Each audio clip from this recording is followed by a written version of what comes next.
Karizmatik. Hello, everyone. Warm greetings to you all. We're really happy to be back with another episode. At Karizmatik, we truly work around the clock to create content that's useful for you. More than 50 people contribute with care and precision across our network of channels, so you can have the best possible experience. If you're enjoying this, please share the show with others. That small action helps the show reach more people and gives us the energy to keep going better and stronger. Shall we begin? Let's crush it. Oh, Okay, yeah. so let's unpack this scenario because I think it's a frustration that pretty much everyone has felt. Oh, absolutely. It's universal. You're in a difficult conversation. It could be a formal meeting or just a heated family dinner. You have the facts, you've got the logic, but the other person seems to be winning. Right, but they're only winning by shouting louder or interrupting faster or just being more aggressive. Exactly. It's like brute force is mistaken for being right. It is. And our sources today, they look at this through the lens of Stoicism. And they argue that the moment you get pulled into that emotional chaos, you've already lost. And this is where it gets really, really useful. Our mission for this deep dive is to give you 5 powerful, intelligent phrases. And these aren't insults. They're not a way to retreat. No, they're psychological tools.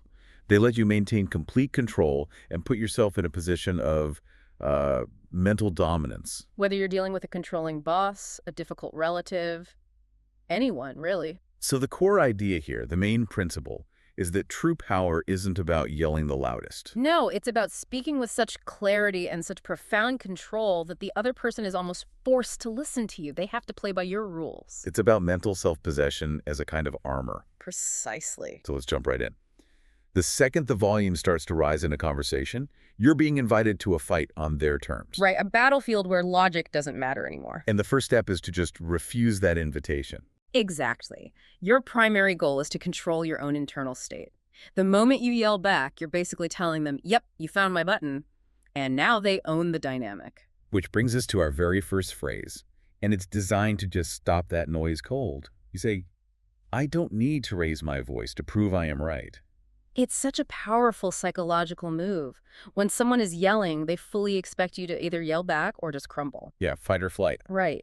And this phrase does neither. It completely flips the script. It's an intellectual counterattack on their method, not their argument. Can you paint a picture for us? Let's say you're in a big meeting and your boss is just screaming at you over a proposal. What's the immediate impact of saying that calmly? The immediate impact is a shift. The focus is no longer on the proposal, it's on the boss's conduct. You've just sent a message. I'm playing on the field of mental dominance, and you're stuck down here in an emotional tantrum. The contrast alone says everything. It tells the entire room who holds the real power. It's a direct link to Stoic teachings. I was just thinking that. Epictetus, right? Exactly. Epictetus taught that he who cannot control his tongue is a slave to his emotions. By staying calm, you are demonstrating freedom. You're sovereign over yourself, while they are, very clearly, a slave to their anger. Okay, so that handles volume. But what about venom? When the attack isn't just loud, but it's personal. Sarcasm, mockery, things designed to make you angry. For that, you need a different tool. A kind of clean, psychological mirror that reflects their negativity right back at them. And that would be phrase 2. The way you speak shows more about your character than mine. Ooh, that is surgically precise. Yeah. You're not even engaging with the insult. Not at all. That's what they want. You're just making a neutral observation on the quality of their communication. They're trying to attack your character, and you just calmly use their own words to highlight theirs. It's pure Marcus Aurelius. The best revenge is not to be like the one who harmed you. If you get angry, you've given them the win. But by refusing to react, by just stating the simple truth, you force them to sit with the ugliness of what they just said. You take all the venom out of it. So you're using intelligence to completely disarm the attack. Yes. They realize they just damaged their own credibility, not yours. And because they didn't get the reaction they were looking for, they have to either change their approach or just stop. Okay, so we've de-escalated the tone, we've disarmed insults, but sometimes a conversation is really just an attack in disguise. A prolonged attack, yeah. Yeah.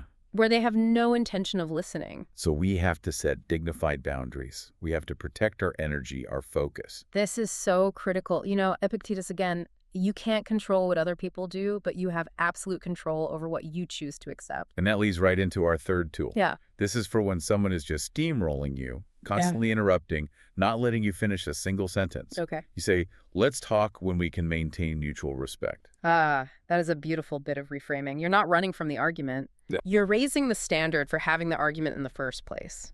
The focus immediately shifts from the topic to the conditions for the discussion.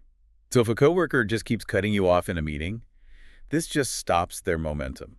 It's like an emotional veto. You're calmly saying, your behavior has cost you the privilege of my attention.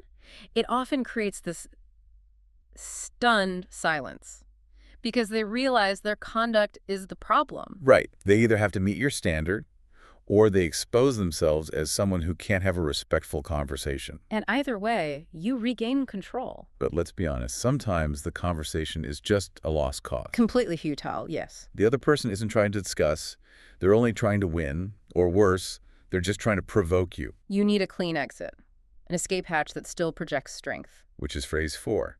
Simple, but wow. I prefer not to continue this discussion. Devastatingly powerful, isn't it? It is, but I can hear people thinking, but that feels like losing.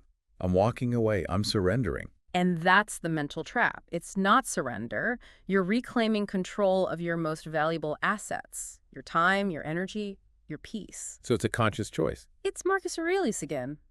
Choose not to be harmed, and you will not feel harmed. Continuing a toxic, pointless fight is allowing harm. By ending it, you are choosing to protect yourself. So the power is in making the choice to withdraw. You're deciding the fight is beneath you. Precisely. It requires no explanation, no apology. It just cuts off the toxic flow. Anyone watching understands you're not running from a fight. You're rising above the drama. So we've covered a lot of open conflict. But, not all difficult conversations are with adversaries. That's a great point. Often it's with people we love, family, friends, colleagues. And maybe they even have good intentions, but they are just relentlessly pushing their view on you. They want you to accept their judgment, their decision for your life. Exactly. Yeah. This requires a much more nuanced tool, something that respects the relationship, but still draws a firm line. You need to acknowledge their point of view without sacrificing your own autonomy. Which is where our fifth and final phrase comes in. That is your opinion, and I respect it, but I do not agree with it. That is the phrase of ultimate emotional independence. Its genius is that it completely avoids a point-by-point battle. You're not fighting their logic. No.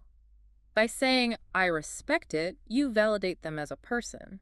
But by saying, I do not agree with it, you firmly declare your own sovereignty. You're not making them wrong, you're just making it clear that you get to be right for yourself. Correct. And this ties into Seneca's idea of freedom. He said that being a slave to other people's opinions is the worst kind of prison. This phrase is the key to that prison door. It's a polite way of saying, I think for myself, and I don't need your approval to do so. It is. And when people realize they can't pressure you or guilt you into agreement, a new kind of respect forms. They start to respect your character.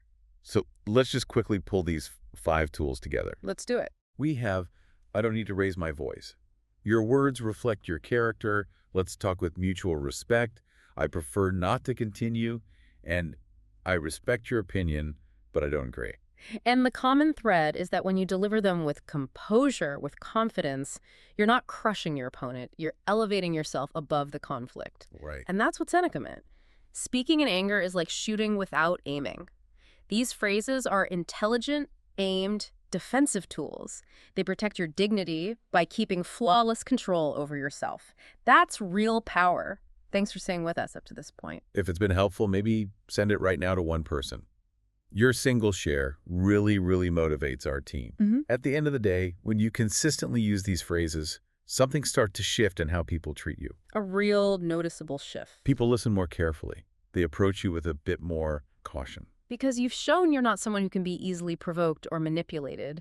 You've traded loud reactions for quiet, controlled power. It's incredibly effective. It is. But that brings us to a final, maybe more provocative thought to leave you with. Okay. While these phrases are fantastic for defending your peace, if you find that you're in a situation, maybe at work, maybe in your personal life, where you have to use all 5 of these phrases on a regular basis. Right. What does the constant need to defend your boundaries actually reveal about the environments and the relationships you're choosing to maintain? Thanks for being with us to the end. And if it helped, please hit like, leave a short comment. And share with someone who'd enjoy it. Every single share helps more people find us. And don't forget to stay subscribed to Karizmatik. The best is yet to come. We'll see you in the next deep dive. Stay charismatic. Karizmatik.